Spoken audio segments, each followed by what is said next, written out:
The crystal chandeliers of the Grand Meridian Hotel cast a golden glow across the opulent lobby as Richard Sterling guided his companion through the revolving doors with practiced ease.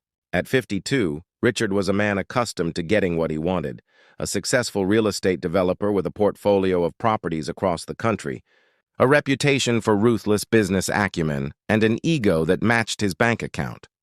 Beside him, 28-year-old Amber Collins laughed at something he'd said. Her designer dress and expensive jewelry, all gifts from Richard during their 18-month affair. She was everything Richard told himself his wife wasn't: young, exciting, uncomplicated. She didn't ask questions about his business dealings or challenge his decisions. She simply enjoyed the luxury he provided and made him feel like the powerful man he believed himself to be.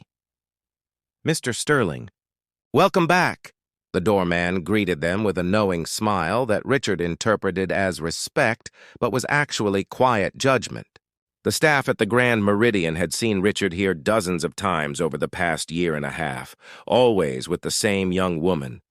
Never with the elegant wife whose photo occasionally appeared in society pages. Richard had chosen the Grand Meridian deliberately. It was discreet, exclusive, and far enough from his usual circles that he felt safe from discovery. The penthouse suite he'd reserved had become their regular meeting place, a bubble of luxury where he could pretend his double life had no consequences. "Champagne waiting in the suite?" Richard asked the concierge as he collected his keycard. "Of course, Mr. Sterling. Everything is prepared exactly as you requested." What Richard didn't know was that everything had changed at the Grand Meridian in the past 3 weeks. The hotel, which had been struggling financially due to mismanagement and mounting debts, had been quietly acquired by a new owner. The staff had been given strict instructions about the new ownership structure. But Richard Sterling, who visited monthly and never bothered learning anyone's name, had missed all the subtle shifts in the hotel's atmosphere as Richard and Amber stepped into the private elevator leading to the penthouse floor. The concierge picked up the phone. "Miss Sterling?" "He's here. They're heading up to the penthouse now, on the top floor of the Grand Meridian, in what had once been the owner's private office and was now hers." Catherine Sterling stood looking out at the city skyline she'd once shared with her husband.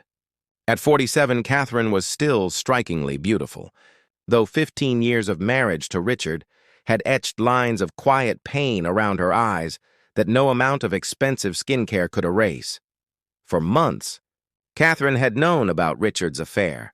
She'd seen the credit card statements he'd carelessly left accessible, noticed the pattern of business trips that coincided with his mistress's social media posts from luxury locations.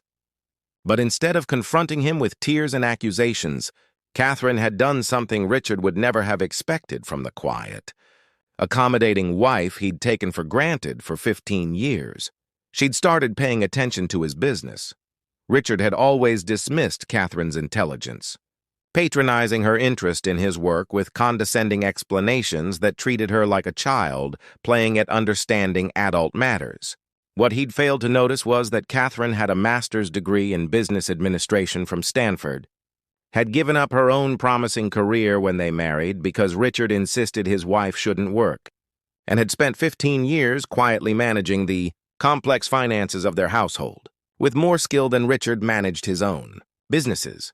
When Catherine discovered that the Grand Meridian Hotel, Richard's favorite meeting place with his mistress, was being quietly sold due to financial troubles, she'd seen an opportunity for something more than revenge. She'd seen justice, using money from her inheritance, funds Richard had always dismissed as insignificant compared to his wealth, and leveraging connections from her Stanford days. Catherine had assembled a group of investors and purchased the Grand Meridian for significantly less than its actual value. The previous owners, desperate to avoid public bankruptcy, had been grateful for her quick, quiet offer. For 3 weeks, Catherine had been transforming the hotel's operations, restoring its reputation, and more importantly, learning everything about Richard's regular visits from staff who were finally free to speak honestly under new management. Now standing in her office, Catherine smoothed down her elegant business suit and prepared to walk into the penthouse suite where her husband was about to check in with his mistress.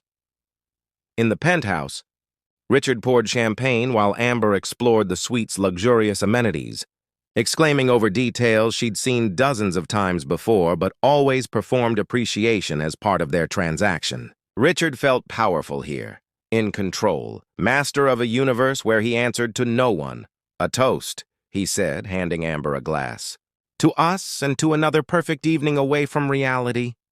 "To us," Amber echoed, though something in her smile suggested she knew reality was about to intrude in ways Richard couldn't imagine. That's when they heard the keycard in the door, probably just housekeeping. Richard muttered, annoyed. "I specifically requested no interruptions." The door opened, and Catherine Sterling walked in, radiating a confidence and authority that Richard had never seen in his wife during their 15 years of marriage. She was followed by the hotel manager and the head of security, both looking at Richard with expressions that held no trace of the deference he'd grown accustomed to. "Richard," Catherine said, her voice calm and controlled, "I'm so glad you could make it this evening. We have a few things to discuss." Richard's champagne glass slipped from his hand, shattering on the marble floor. The blood drained from his face as his brain struggled to process what his eyes were seeing. "Catherine? What are you doing here? How did you get into your private suite?" Catherine finished. "Well, that's actually quite simple. You see, I own this hotel now, have for 3 weeks, which means every suite, including this penthouse you've been using for your extramarital activities, belongs to me." Amber, to her credit, had the decency to look uncomfortable. She set down her champagne and moved toward her purse, clearly wanting to escape what was becoming an intensely awkward situation. "Don't leave on my account." "Amber," Catherine said, her tone almost friendly, "I'm not here to make a scene or attack you. You're just a symptom of a much larger problem."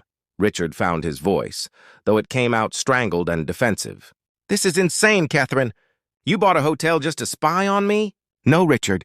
I bought a hotel because it was a sound business investment being sold below market value due to poor management. The fact that you've been conducting your affair here for the past 18 months was simply convenient timing."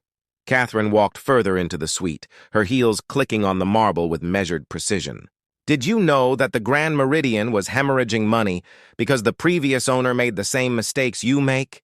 Arrogance, short-term thinking, treating people as disposable? I've spent 3 weeks fixing those problems, and the hotel is already showing improved performance."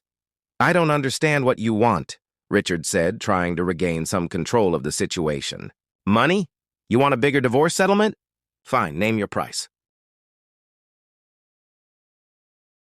Catherine laughed, but there was no humor in it. "Richard, you still don't understand. I don't want your money. I have my own now, more than you realize, actually. What I want is for you to finally see me as something other than a convenient wife you can ignore while you pursue whatever makes you feel powerful." She turned to address both Richard and Amber. "Here's what's going to happen. Richard, you're going to leave this hotel immediately. You're no longer welcome here as a guest. Your credit cards have been flagged in our system, and any attempt to book a room will be denied." "You can't do that," Richard sputtered. "I can, and I have. This is my property, and I have the right to refuse service to anyone." Catherine's voice hardened. "Furthermore, I've been documenting your business practices, Richard. The real estate deals you've structured to avoid taxes, the properties you've acquired through intimidation and borderline illegal practices, the investors you've misled. I have evidence of everything. And I've shared it with several regulatory agencies who are very interested in conducting a thorough audit of your business dealings." Richard's face went from pale to red. "You're blackmailing me?" "No, I'm holding you accountable. There's a difference. You've spent years believing you were untouchable, that your money and power meant you could do whatever you wanted without consequences. I'm simply showing you that actions have repercussions, even for men who think they're above the rules." She pulled out an envelope and handed it to Richard. "These are divorce papers. I'm filing on grounds of infidelity, and I have more than enough evidence to ensure a fair settlement. You'll find I'm not asking for anything unreasonable, just what I'm legally entitled to from 15 years of marriage." "But I also want you to know something else," Catherine continued, her voice softening slightly. "I'm not doing this just because you had an affair. I'm doing this because you forgot that I'm a human being with intelligence, skills, and worth that exist independently of being your wife. You treated me like a possession, like furniture in one of your properties, something useful but not really important. Richard stood frozen, watching his carefully constructed double life collapse around him. Catherine, We can work this out. We can go to counseling. No, Richard, we can't. Because the problem isn't that you made a mistake or that you strayed. The problem is that you fundamentally don't respect me, and you probably never did. You wanted a wife who would look good at business dinners and manage your household while you lived whatever life you pleased. I deserve more than that. Amber, who had been watching this exchange with growing discomfort, finally spoke up. I should go. This is between you two. Actually, Amber, before you leave, I want to tell you something, Catherine said. I don't blame you for this situation. Richard presented himself as available, powerful, and generous. But I want you to know that what he's offering you, the jewelry, the trips, the luxury, it's not love or even respect. It's transaction. And eventually, he'll treat you the same way he treated me, because that's who he is. Amber looked between Catherine and Richard, and something shifted in her expression, recognition, perhaps of a truth she'd been avoiding. I'm sorry, she said quietly to Catherine, then gathered her things and left without another word to Richard. The suite fell silent except for the city sounds drifting through the windows. Richard and Catherine stood on opposite sides of the room, 15 years of marriage and countless unspoken truths stretching between them. I gave you everything, Richard said finally, his voice bitter. No, Catherine replied. You gave me money and status. What I wanted was a partner, someone who saw me as an equal, someone who valued my mind as much as how I looked on his arm at business functions. You never gave me that, and I finally realized I was never going to get it from you. She walked toward the door, then paused. The hotel is doing well, by the way. My investors are impressed with the turnaround. It turns out I have quite a talent for business, something you might have discovered if you'd ever bothered to take me seriously. 6 months later, Catherine's transformation of the Grand Meridian Hotel was complete. The property had become one of the most sought-after venues in the city, known for its impeccable service, elegant atmosphere, and ethical business practices.